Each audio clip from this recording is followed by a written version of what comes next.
Okay, today is May 6. Maaga kami nagising ni Kuya Ben dahil ngayon ay enrollment niya. So, ayun. Si papa namin ay papasok na. So, ayun siya. Oh.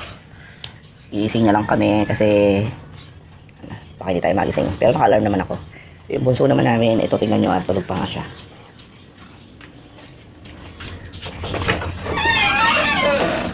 Diba?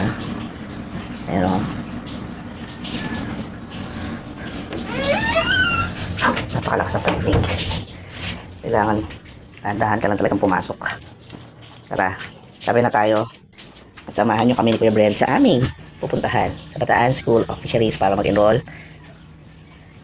Okay, so puyat tayo, no? So ayan, alis na tayo, nakaligo na tayo at ayan na si Kuya Brent.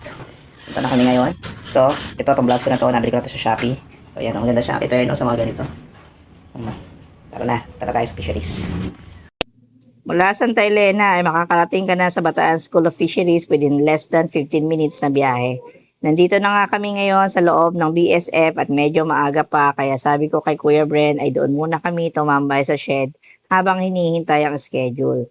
8 a.m. pa naman talaga ang schedule ng enrollment kaya napaaga lang talaga kami nung dating dito.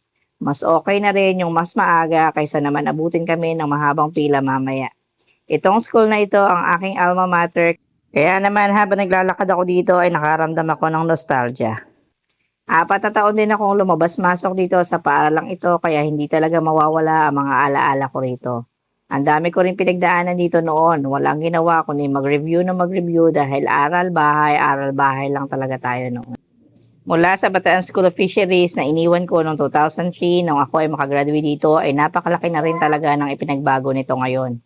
Mas gumanda ang mga pasalidad, mas maayos na tingnan ng paligid at mas lalo pang naging maaliwalas ang buong campus. At mas tumami na din talaga ang mga rooms dito. Nakakatuwa lang balikan ang lugar na minsan naging malaking parte ng buhay ko. Hindi lang ako dito nag-aral noong high school, kundi dito rin ako naging student teacher noong nasa 3rd year at 4th year ako bilang education student. Dito ko rin matagumpay na nairaos ang aking demo teaching bilang biological science major student ng Bataan Peninsula State University. Maraming salamat kay Ma'am Dehong ko sa paggabay sa akin bilang student teacher dito. Kaya naman pag bumabalik ako sa paaralang ito ay may ilang guro pa rin dito ang nakakakilala sa akin hanggang ngayon. Nakakatuwa lang isipin na matapos ang ilang taon, nakakabalik ulit ako dito dala ang napakaraming alaala at karanasan na talagang naging parte ng aking paghubog bilang isang guro ngayon. Nandito na nga kami ngayon sa shed at mula dito ay tanaw mo ang mga gusali na luma na rin sa pagdaan ng panahon. Pero para sa akin, hindi lang basta mga building sa mga ito dahil bawat sulok nito ay may marka sa aking alaala. Alas 8 na nga at isa-isa na nga nagdatingan ng mga gurong naka-assign para sa enrollment. Kaya heto at pinapunta na kami dito sa tinatawag nilang T9. Mahaba na rin agad ang pila at buti na lang talaga at maaga kaming nakapunta. Noong nagpatawag si Ma'am Irene ay inaisa lang agad kami sa unang batch na tinawag. Palima-lima lang kasi ang kanilang ina-accommodate dahil masikip lang ang room. Kasalukuyan pang under repair ang building kaya hindi rin talaga pwede magstay o magtambay sa pasilyo habang naghihintay. Nag-fill up nga lang pala si Brenda ng form at siningis sa kanya ang card pati ang kanyang 2 pirasong picture na passport size. After nga namin sa T9, agad na kaming pinapunta sa admin para ipasa ang na-fill up na form na may naka-attach na card at passport size pictures. At dito na rin ang final step ng kanilang enrollment process.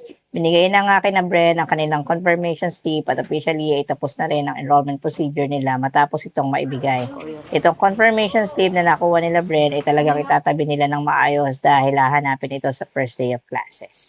Nauna nga nakatapos sa pag-enroll si Brenyan pero hinintay na rin namin itong kaklase niyang si James para naman maisabay na namin ito pa uwi.